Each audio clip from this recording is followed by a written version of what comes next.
Avtoservis kuzatuvchilari, bugun sizlarga Vibrostent stanogimiz haqida ozgincha tushuncha berib o'tib ketamiz. Buni ishlashdan avval mana kaliti bo'ladi o'zini. Tiqib turib, burganimizdan keyin ishga tushadi. Bu stanogimizda ikkita asosiy miyasi bo'ladi. Keyin ikkita обычный orqa chasti bo'ladi. Mana apparatimiz yonib oldi.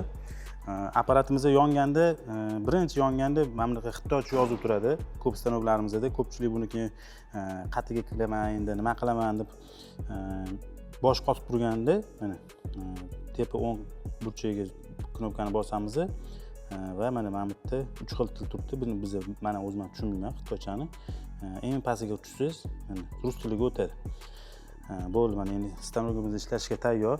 Bu o'zi avtomatik ham ishlaydi, ruchnoy ishlatib tekshirsanglar ham bo'ladi. Mana bu yerda o'zida 3 xil rejimi bo'ladi. 3 xil rejimda buni o'zingizlar vaqtini, mana bu yerda ishlash skorost balandligini o'zingizlar xohlagancha настройка qilib to'g'rilasanglar bo'ladi. Mana bu yerda eng past chastotamizni mana 10 deb oladigan bo'lsak, mana 10 qo'yamiz. Sekundini ishlash vaqtini esa mana 30 sekund qo'yib qo'ydik. Mana endi ikkinchi rejimiga endi birinchisidan qo'ygan chastotamizni qo'ymaymiz, chunki uni keyingi 3 ta rejimda 3 xil положениеda tekshirish kerak bo'lgani uchun uchaloviga asosan 3 xil skorost qo'yib qo'yiladi. 10, 25, 50 misol uchun 50 eng oxirgi chastota bo'ladi. Mana 10, 25, 50 qo'yib qo'yganmiz. Mana ketdi, mana endi tekshiramiz. Bu hozir ruchnoy. Mana bu birinchi skorost bu.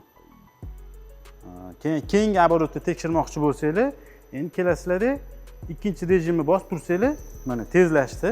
Ikkinchi rejimga o'tdi bu. Buni ham ishlash vaqti bu yerda o'z belgilab qo'yilgan. Keyin endi 3-rejimi. 3-rejimga qo'yganingizda, уже bu eng oxirgi maksimalniy обороты bu. O'sha chuqurlarni eng oxirgi anaqasi.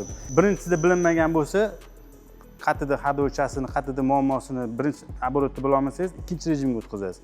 Ikkinchisida ham bilinmasa, keyin eng oxirgi o'sha оборотga qo'yib o'tkazsanglar, o'shanda sizlar mashinani qatida haydovchasida muammo borligini bemalol bilib olasizlar. Endi avtorejim qanaqa ishlaydi? Avtorejim qanaqa ishlaydi degan savolingizga mana bu yerda avtozapusk bor. Buni legirovka qilish uchun mana bu yerda sekund bor. Mana o'qisanglar, mana bu yerda avtomatik время degan joyi bor. Buni sizlar qayerdan to'g'rilaysizlar? Mana bu yerda 1, 2, 3 rejimda necha sekundga qo'yilgan bo'lsa, mana 30, 30, 30. 30 dan 3 tasi 90 sekund bo'ladi. Mana bu времяni ustiga bosib turib, mana bu yoqqa 90 sekund qo'yamiz. Mana 90 sekund qo'yganimizdan keyin avtozapuskga bossak, mana birinchi mana rejimga o'zi yondi, avtomatik va mana bu yerda sekund ketyapti. Hozir bu mana 90 dan mana 80 ga tushdi va hozir bu 60 ga tushganda уже ikkinchi rejimga o'zi avtomatik o'tadi. Mana bu yerda ko'rib turganingizdek, birinchi rejimimiz sekundi. Necha sekund qoldi birinchi rejim tugashiga. 7 sekunddan keyin hozir ikkinchi rejimga o'tib ketadi. Mana ikkinchi rejimga o'tdi. Endi buni o'zingizlar ishlatayotganingizda vaqtingizga qarab, buni 60 sekund, 120 sekund har xil vaqtga qo'yib qo'ysanglar bo'ladi. Endi biz videoda endi ko'p vaqt olmasin deb minimalniy o'sha sredniy 30 sekunddan qo'yib qo'ydik. Mana endi ikkinchi rejimga o'tgandan keyin mana ikkinchi rejim 7 sekunddan keyin tugaydi.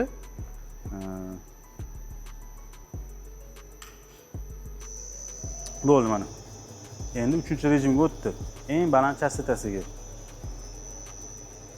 Bu ham уже mana endi mana 20 sekunddan keyin bo'ldi. Bu ham уже to'xtaydi. Agar bu vaqt sizlarga kamlik qilsa, mana bundan yana vaqtini legirovka qilib turib, bemalol настройка qilib qo'ysanglar bo'ladi. O'chirishi bo'lsa mana shu qizil, mana avtomatik zapusk oldiga bossanglar o'zi stanogimiz to'xtaydi. Bu stanogimizda asosiy miyasi ikkita bo'ladi. Buni ikkiga bo'lib aniq tekshirasizlar. Avval mashinani oldi qismiga ikkita miyasini qo'yiladi. Sudrab olib borilgan tegdi o'zini maxsus g'ildiraklari bor. olib borib o'rnatganingizdan keyin mana bu noshkalarini yerga tushirib yurib ketmaydigan qilib qotirib qo'yasizlar. Bu chastini, bu qismini esa mashinani orqa qismiga qo'yib qo'yasizlar. Keyin tekshirib bo'lganingizdan keyin agar misol uchun oldi qismida muammo bo'lmasa, joyini almashtirib, buni orqaga o'tkazib, buni bu qismini oldiga qo'yasizlar. Shunaqa qilib 4 ta balonni tekshirsanglar bo'ladi, amortizatorini. Mana shunaqa qilib almashtirib ishlab turasizlar. Juda qulay narsa. Ustalarimiz hozir bu narsaga talab juda ko'paymoqda. O'shanga olib kelyapmiz. Bu stanogimizdan narxiga keladigan bo'lsa, bu stanogimizni $3,5 sotib turibmiz. Kelsanglar yana savdolashib chiroyli qilib o'tib beramiz. Bu stanok qimmat bo'lgani uchun va gabarit taraflama juda katta bo'lgani uchun bu stanogimizdan unaqa ko'p emas. Bu stanogimizda qiziq bo'lsa yoki xarid qilmoqchi bo'lsanglar, quyidagi nomerlarga aloqaga chiqinglar, kelishtirib chiroyli qilib beramiz.